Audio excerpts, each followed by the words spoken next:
In 2017, when in WRC we saw the advent of the WRC Plus, Citroën came back with the Citroën C3 Plus.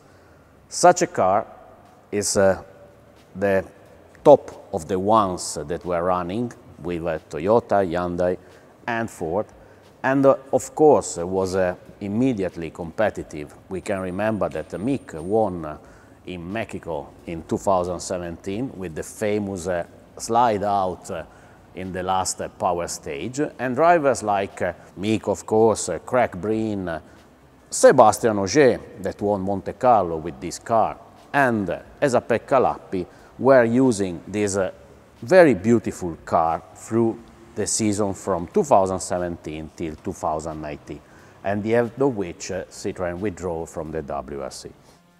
Enjoy, Ale.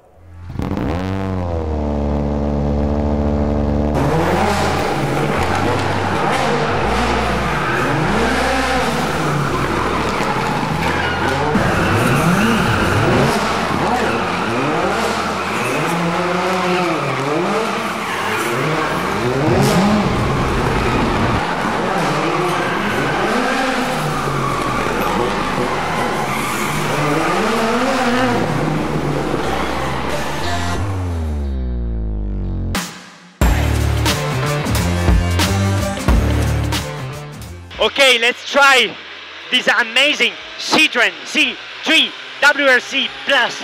This car is the chassis number 2. It's a development car, ex-works of course, development car. There are around 8 only cars still alive in the world of this Citroën. It's also the last Citroën ever used in the World Rally Championship, WRC 1.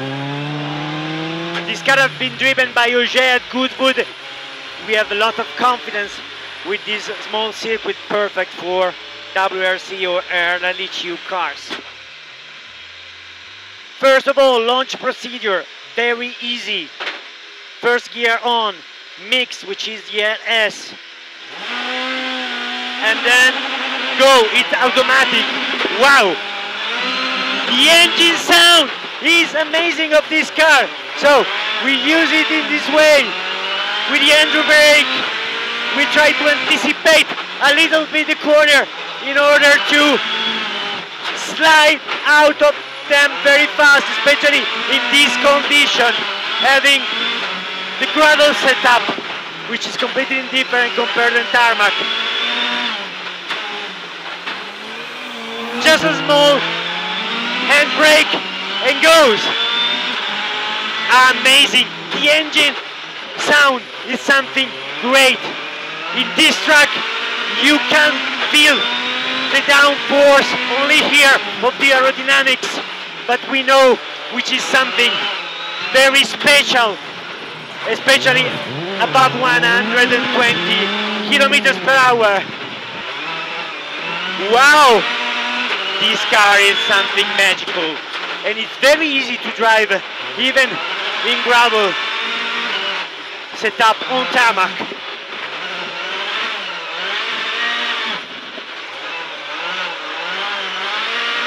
Look how easy it is. The only thing that I won't be happy about this way of driving, but it's something amazing. Go!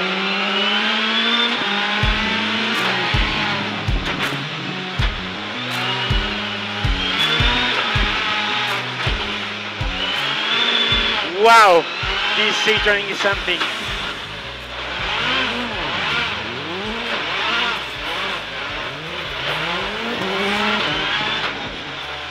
This car is something amazing. I did also a Danat. The last one was done by Seb Ogier. So, amazing. Love it. Really love it.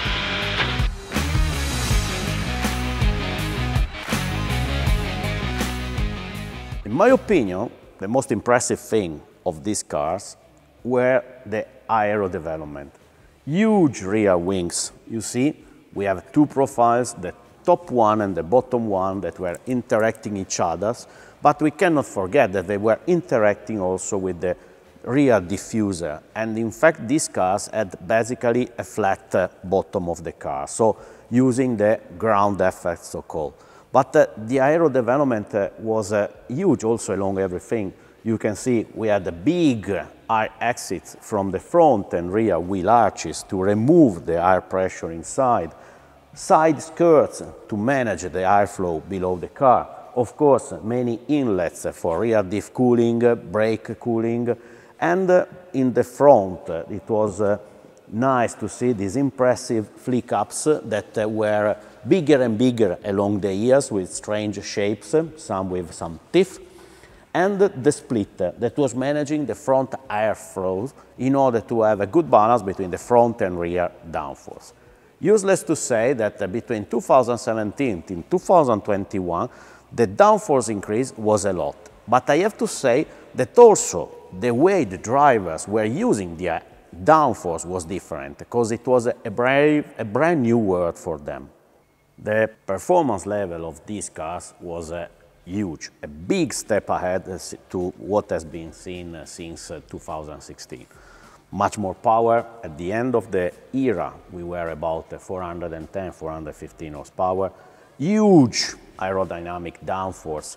But we cannot forget that these cars were also the first ones, let me say, where the research for the safety for the crew was at another level.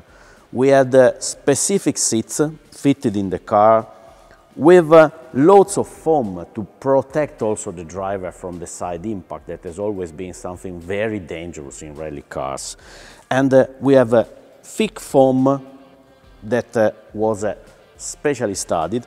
And another thing that we can notice when we are close is that the doors were much thicker than the original road car, because all inside were fitted with this absorbing material in order to have the side impact energy dissipated around. Without speaking about the level of design of the roll cage, that was for the first time with the minimum thickness of the pipes much higher than what was since then. So a step ahead also in safety, not only in performance. The engine was still a 1.6 turbo, but with a big restrictor, 36 millimeters up to 2.5 bars of turbo over pressure. The power we already spoke about, but we cannot forget the active central differential that was helping a lot in managing the car along the corners, reducing quite a lot the tendency of understeer.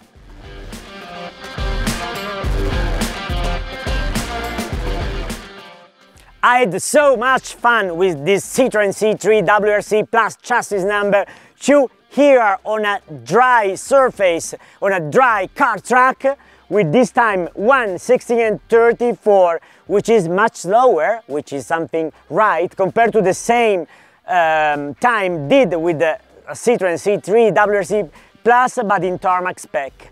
But this is not the point. The car in this way, in pure gravel, is so much fun to drive. You can see how easy it is to slide the car even without the handbrake. Even the movement of the chassis are much more slower, which means much more predictable. But on the other side, you can enjoy fully the power and the torque of this amazing engine with almost more than 380 horsepower. This car is something magical, and in my opinion, it's a must-have in any proper collection. See you in next video, even though it will be quite difficult to beat this beast. I love you.